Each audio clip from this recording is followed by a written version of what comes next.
اب یہ جو آیت آ رہی ہے پھر ایک طویل آیت ہے جسے میں نے عرض کیا تھا بڑے بڑے حسین اور خوشنما حکمت کے اور علم کے اور معرفت کے پھول جو ہیں وہ اس بنتی میں بن دیے گئے ہیں. دو لڑیاں یعنی شریعت، عبادات اور معاملات.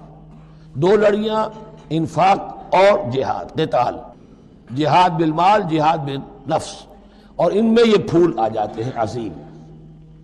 اس کو میں نے عنوان دیا ہے آیت الاختلاف. آیت الآیات، آیت البر، اور یہ آیت الاختلاف.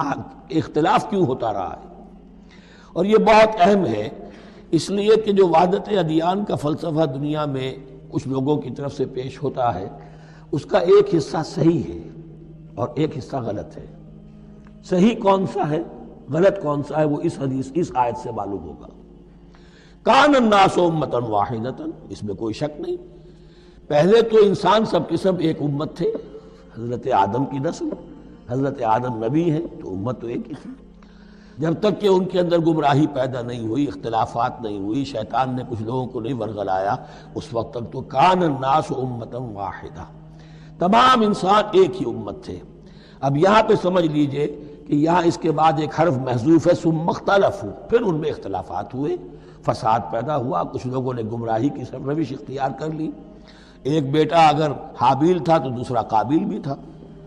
فبعث اللہ النبیین مبشرین ومنذرین، تو اب اللہ نے نبیوں کو بھیجنا شروع کیا جو بشارت دیتے تھے نیکوکاروں کو اور جو خبردار کرتے تھے غلط کاروں کو. وانزل معهم الکتاب بالحق لیحکم بین الناس فیما اختلفوا فیہ، اور اللہ نے ان کے ساتھ کتاب نازل فرمائی اپنی تاکہ وہ حق کے ساتھ نازل فرمائی تاکہ وہ فیصلہ کر دے لوگوں کے مابین ان امور میں جن میں انہوں نے اختلاف کیا تھا. وَمَا اخْتَلَفَ فِيهِ إِلَّا الَّذِينَ أُوتُوهُ مِن بَعْدِ مَا جَاءَتْهُمُ الْبَيِّنَاتُ بَغْيًا بَيْنَهُمْ، اور پھر جو اختلاف کیا ان میں سے تو نہیں کیا اختلاف کرنے والوں نے مگر جن کو کہ وہ کتاب دی جا چکی تھی، ہدایت دی جا چکی تھی، من بعد ما جاءتهم البینات، اور اس کا سبب کیا تھا؟ بغیم بینہم. یہ لفظ میں نے پہلے بھی نوٹ کروایا تھا، بغیم بینہم، دی ارج ٹو ڈومینیٹ، زدم زدہ. سارا فساد دنیا میں جو ہوتا ہے دی ارج ٹو ڈومینیٹ. آدمی جو ہے میں اس کی بات کیوں مانوں، یہ کیوں نہ میری مانے.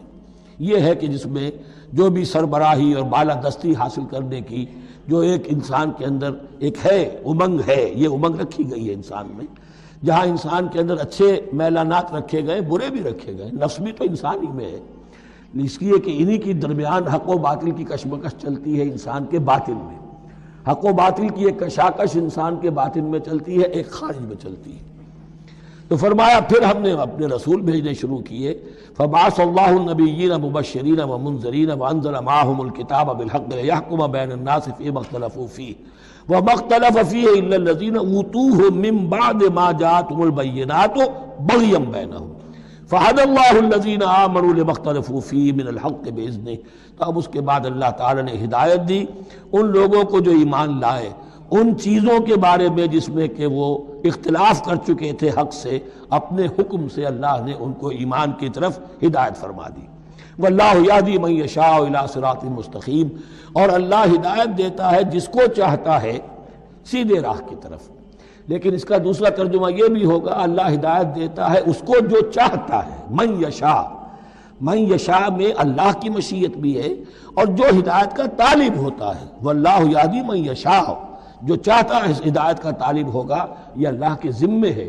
اللہ نے اسے اپنے اوپر ایک ذمہ داری سمجھا ہے کہ اس کو یقیناً ہدایت دے گا. والذین جاہدوا فینا لنہدینہم سبلنا، جو ہمارے راستے میں کوششیں کریں گے، حق کی طرف بڑھنا چاہیں گے، ہم لازماً ان کو راستہ دکھائیں گے، اپنے راستوں کی طرف ان کی رہنمائی کریں گے. یہ اللہ نے اپنے ذمے لیا ہے.